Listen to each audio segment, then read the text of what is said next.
Hi everyone, it's Paulo Rivera, and I wanted to give you a tour of my San Francisco studio, which is basically just a large corner of my San Francisco home.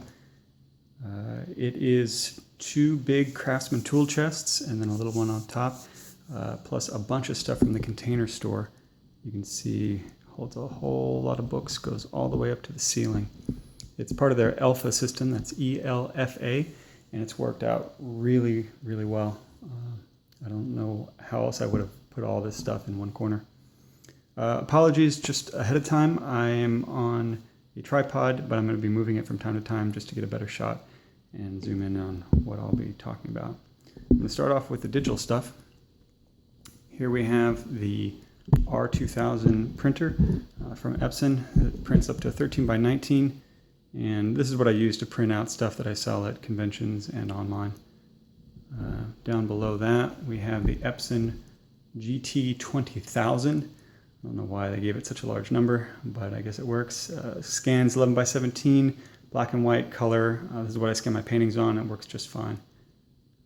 Over here, we have my 27-inch iMac. It's from 2010, and I would say I'm about due to get another one pretty soon. Below that, the Cintiq 13HD, which I bought in 2013. If I were to buy one now, I would go ahead and get the Companion, which can be connected to your computer or be used standalone as a computer on by itself. Although I believe it is a Windows computer, not a Mac. I have a trackpad and keyboard, and that is from Henge Docks. That's the thing that keeps them both together. I think it's called the Click.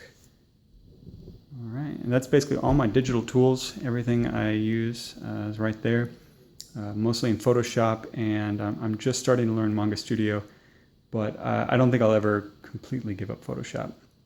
And I just upgraded to Creative Cloud grudgingly, but I do like some of the new features. All right, so that's the digital side. Over here we have the more traditional side. Right there is a Spider-Man commission that I've been working on. Oh man, too long. But yesterday I put about 5 hours in it. It's I added most of the color yesterday. It's in gouache and it's on Strathmore wet media board, which is what I use for any paintings that are above 13 by 19. Lower than that, I tend to use Strathmore Series 500 Bristol board, either 2 or 3 ply, depending on how thick the paint will be. Now that is on a metal board, sheet metal that I bought online, 18 by 24. I can't remember where I got it, but you know, just make sure if you buy it from a place, don't get any annealed metal because it will not be magnetic. I unfortunately made that mistake once. But moving on, I have a table easel behind that. I got it from Amazon, I think for under 50 bucks, and it works just great. Has a little drawer on the side that I don't really use, but probably will at some point.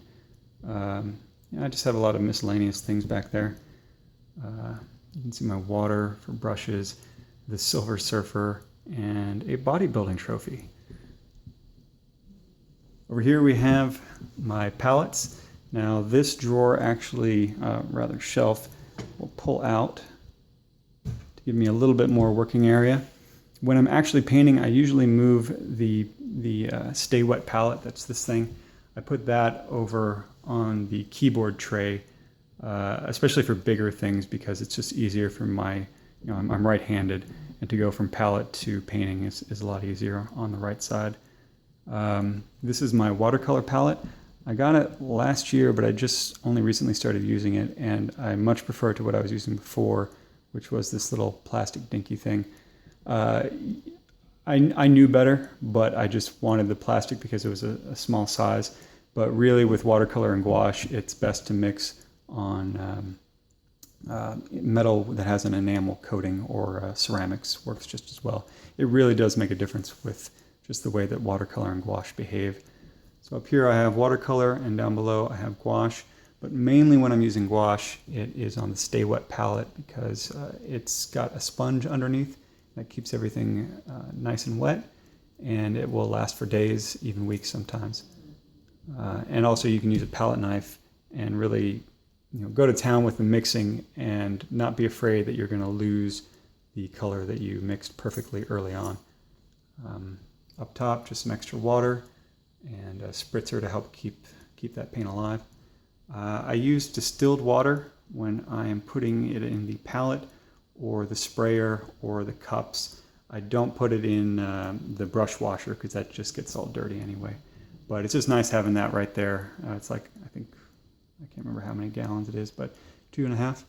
And it works great because it just pours right in where I need it. Over there, that's where I have my acrylic gouache. That's gouache paint that is actually, it's actually acrylic paint that dries flat like gouache. I used to use that back in the mid-2000s, but now I use mostly straight gouache. But it's nice to have every once in a while when you need something that you can paint over and won't be reactivated by the water. So the Alpha system is great because you can put all kinds of stuff back there. Trying to get good lighting on that. You of course can see my my gun rack back there and my Excedrin, two things that are absolutely necessary in every comic book artist's life. Up top, all the heads and maquettes that I've made over the years. You know, they're fun. I like looking at them. Sometimes they help me draw. The light I installed, I got it from a hardware store. It's LED. It's a bunch of like little LED lights, and it provides pretty good lighting. It was kind of a pain to put in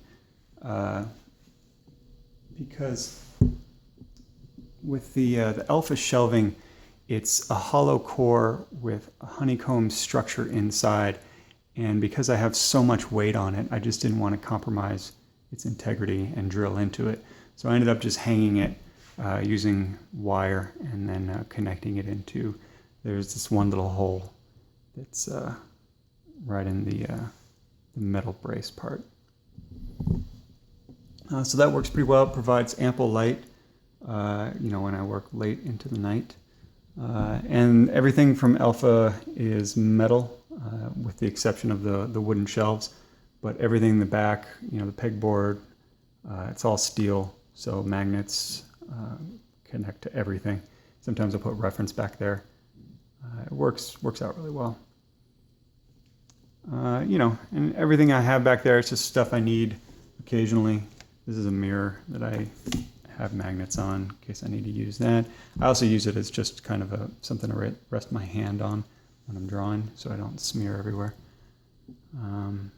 Got plenty of brushes. I use silver brush, black velvet. They're great because they are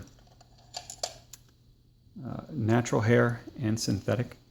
It's a blend, and they're just really tough. And you know, they're not quite as nice as Winsor Newton Series 7, which is what I typically used for a lot of inking, but they do the job, and they seem to last a lot longer. I'm not really sure why, but the performance isn't, you know, that much off from the Winsor Newton, so it's great for painting. Back there, just a bunch of random stuff. I've been getting more into pen drawing, and then I have a bunch of Sharpies for, like, you know, signing things and whatnot. Let's see what else. Oh yeah, I wanted to show you guys my shipping station. So when that comes out, I've got a scale.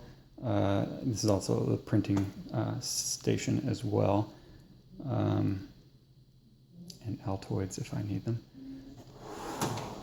And then the second shelf is printer paper and also comic book paper, which I use, let's see, same thing, Strathmore Series 500 Bristol boards, 2-ply, which they now sell in 11x17 specifically for comic book artists, so it's great. They didn't always do that.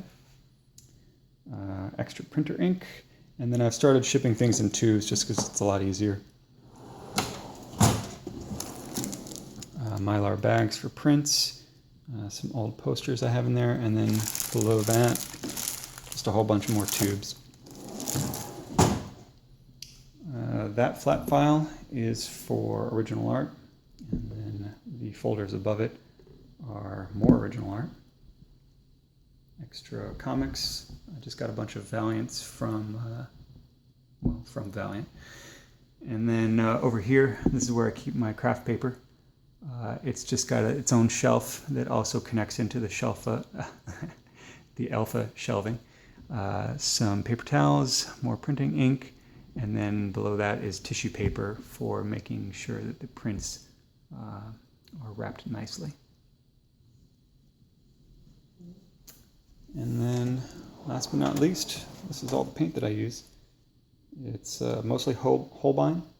Over here we have gouache, these two columns, and over here we have watercolor. I pretty much have the same colors for each of them, but I kind of go back and forth on whether I like gouache more or watercolor more. It really depends on the specific effect I'm going for. So, gouache is more opaque and watercolor is more transparent, and I just make my choice accordingly.